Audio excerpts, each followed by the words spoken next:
When thinking about the typical hacker that poses a threat to your business, for many it conjures up an image of cybercriminals in darkened rooms doing their best to infiltrate the organization from outside. But sometimes the biggest cybersecurity threat can come from inside your own walls, with an employee playing a major role in a cyber attack or data breach. I'm Danny Palmer. This is ZDNet Security Update, and with me to discuss these insider threats is Adenike Cosgrove, Cybersecurity Strategist at Proofpoint. Thanks for joining me, Adenike. So, first of all, what is an insider threat attack?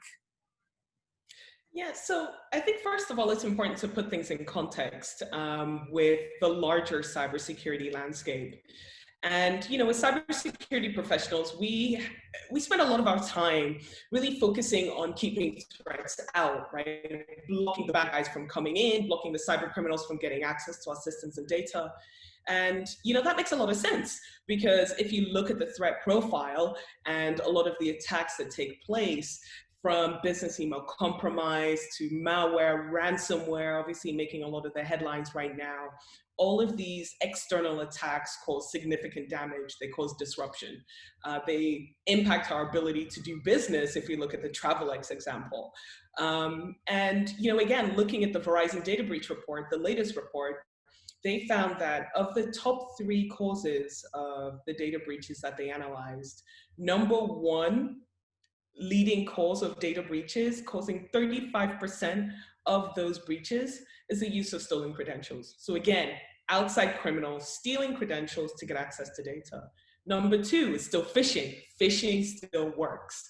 Criminals sending simple emails to our employees, getting them to interact with the payloads. But one of the interesting things in that same Verizon data breach report is that the number 3 cause of data breaches is human error, the insider, our employees and users making mistakes, right? This isn't an external criminal hacking the network and stealing data. It's someone trying to do their job. It's someone that's accidentally uploading something to Dropbox or Box or Google Drive. Their credentials are compromised, the criminals steal that data. It's someone attaching something to an email, sending it to their personal email address because they want to, again, do their work quickly and bypass corporate controls, which, again, according to company policy, might be considered a data breach. And in some cases, it might be a malicious insider that is trying to monetize corporate data, that's trying to take intellectual property with them to their next job, or might be working with a nation state, right, to infiltrate the network, giving criminals access to the organization.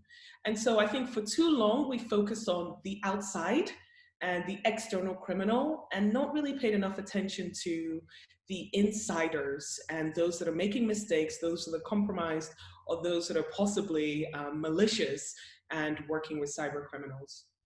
And ultimately, an insider threat can happen when someone within or close to an organization has authorized access to data and exposes that data, which negatively impacts the organization's critical information and systems. So again, it's important to pay attention to the fact that it's not just the outside criminal. We need to understand our people. We need to understand what data they have access to and potentially the dangerous ways in which they might compromise that data. Thank you for that. You mentioned there's 2 types of this. Let's talk about accidents, first of all, or mistakes. As you mentioned, people can make errors when trying to transfer files or trying to make their jobs a little bit easier.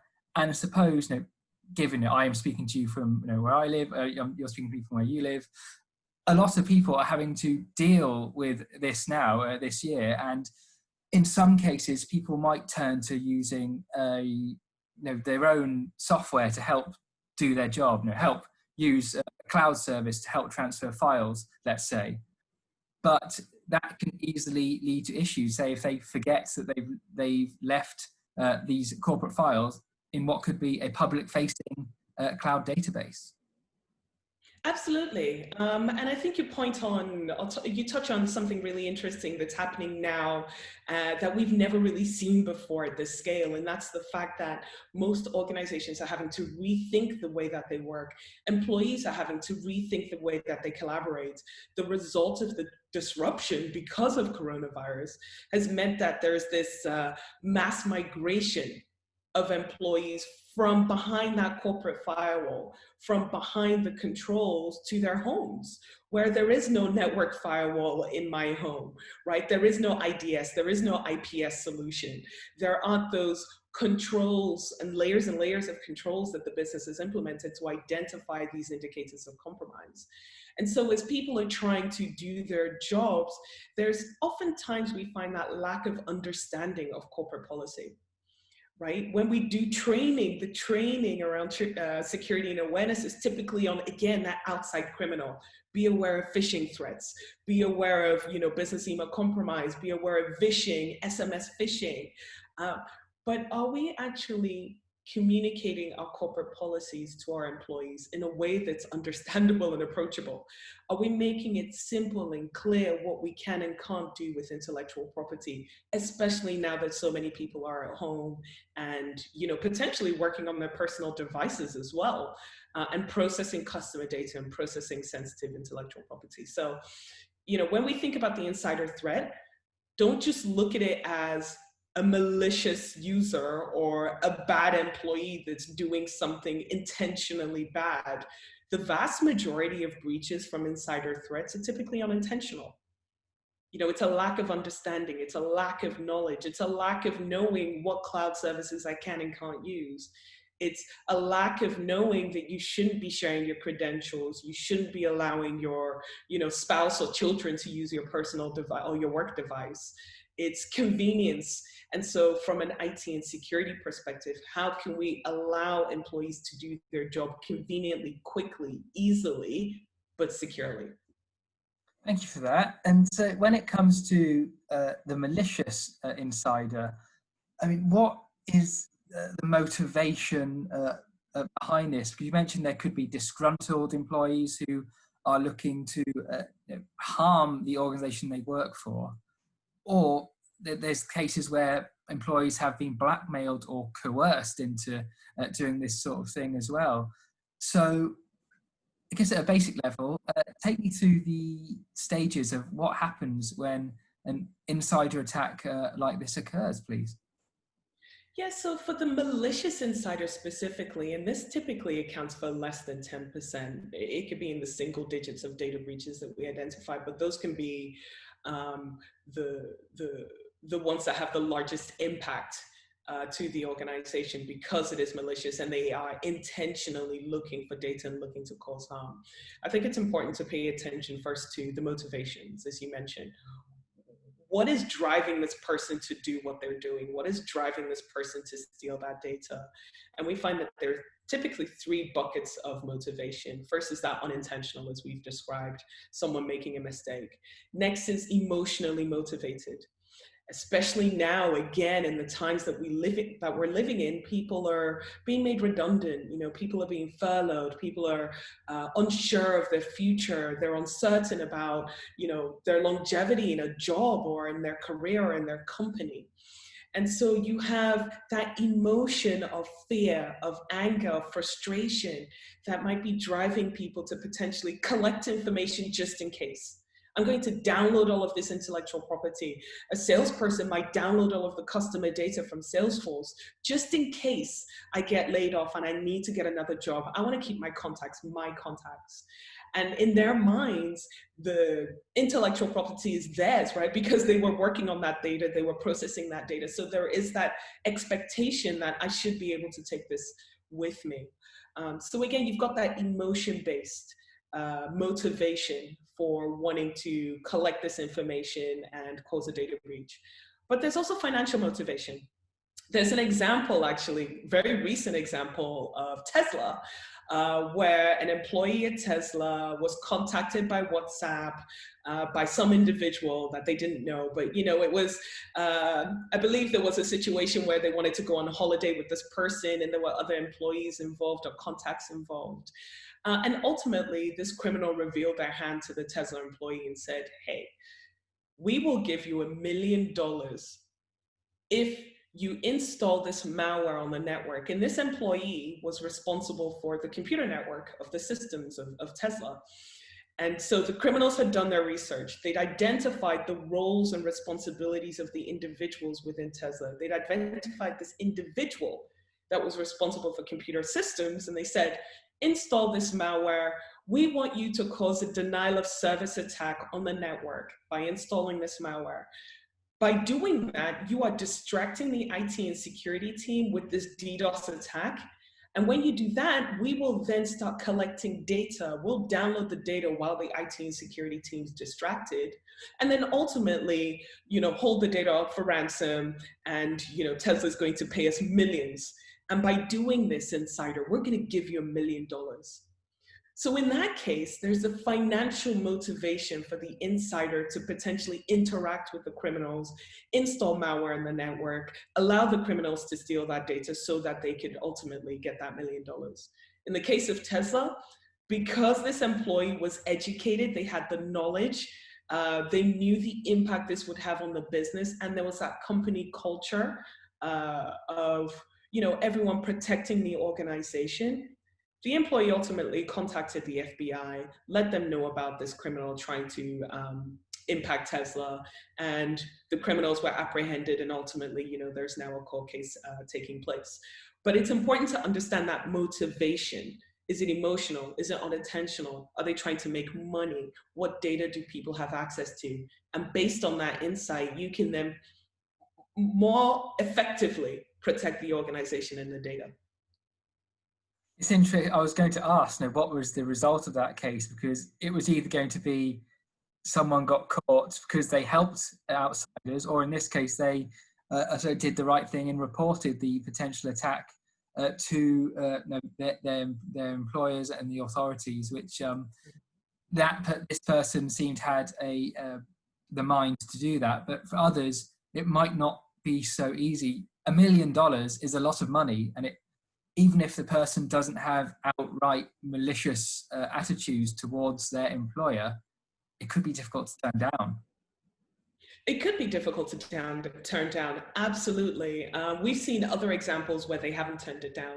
So there's an example of an organization that's based in Atlanta where an employee set out to sabotage the company. In this case, it wasn't financially motivated, it was more emotional. They wanted to cause disruption. And so they stole all of the passwords from the organization. They had access to those password systems, and ultimately reset all of the passwords to the routers across dozens of sites, causing significant disruption.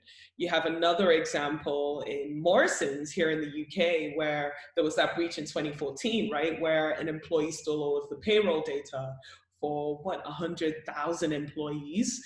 And that had an effect on Morrison's, where a number of employees actually sued the organization because they said, you should have protected my personal data that I entrusted to you. And on the financial side, you also have another example of financial motivation where more recently in September, it's the e-commerce platform Shopify, where an insider, an employee within the company, carried out an attack where they stole the financial data from about 200 e-commerce sites. So in that case, very much financially motivated. And this is why, again, it's important to understand the motivation, because you can protect against that. You need to understand your business better than the criminals do. You need to understand who has access to what data, who has access to what systems, what their normal behavior looks like, but more importantly, what abnormal looks like. If someone's all of a sudden accessing a part of the system that they typically don't access, if they're downloading swaths of data that they don't typically download, if I'm downloading a database from Salesforce, I'm renaming it to JPEG, for example, right? So that I'm trying to evade detection based on the file type. Identify unusual behavior, because then those are triggers that you can use to potentially launch a further investigation. Another reason I've seen reported about why insider threats occur is ultimately blackmail. There's a lot of information about, I suppose, all of us out there online right now. information that's easy for criminals and other sort of nefarious types to find, some of that information people might not want out there, or people could just be threatened in a way that says, if you don't do this for me, as a, give me these passwords, I will do this threatening thing. Is this a problem for insider threat as well? And how do organizations protect against this particular type of threat, especially when the individual being coerced might feel as if they don't have any other options than to go with what the criminals want? It's interesting. This being October, it's Cybersecurity Awareness Month. And we've been working with a number of our customers to launch training and awareness programs to their employees. And we've been giving some of these training sessions to employees. And in one session that we delivered, a question was raised by an employee that said, because one of our recommendations during this session was go to Have I Been Pwned? Put your email address in there. If your email address is in there and it's been breached, the first thing you want to do is change your password. And one of the employees asked, oh my gosh, my email address is out there. I use the same password across a number of different services. What do I do? And what's clear is, again, there's still a bit of a gap in what exactly we're training our employees to do. It's not enough to just train them about what they can and can't do at work, what they should and shouldn't do with passwords, what they should and shouldn't do with phishing. You have to tie it to the personal. You have to educate them on social media. The first stage of every attack that a criminal will launch is reconnaissance.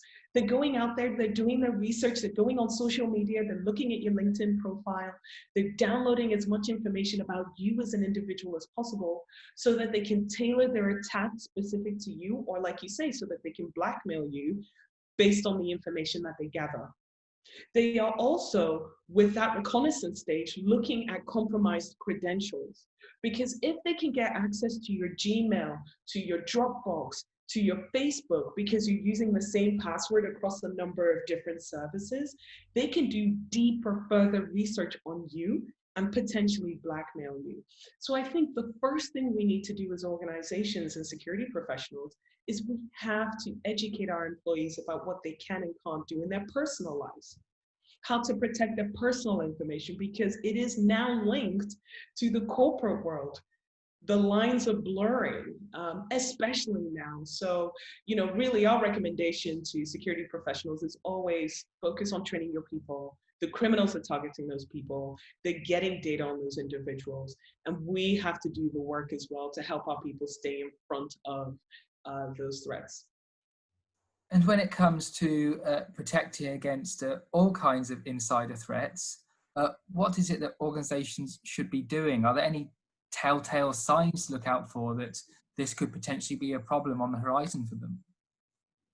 Yeah, so again, linking it back to the three types of insider, whether it's a compromised insider, a malicious insider, or unintentional insider, based on the type of insider, the controls that you implement will vary, right? So if you're dealing with someone that's made a mistake, it's about training.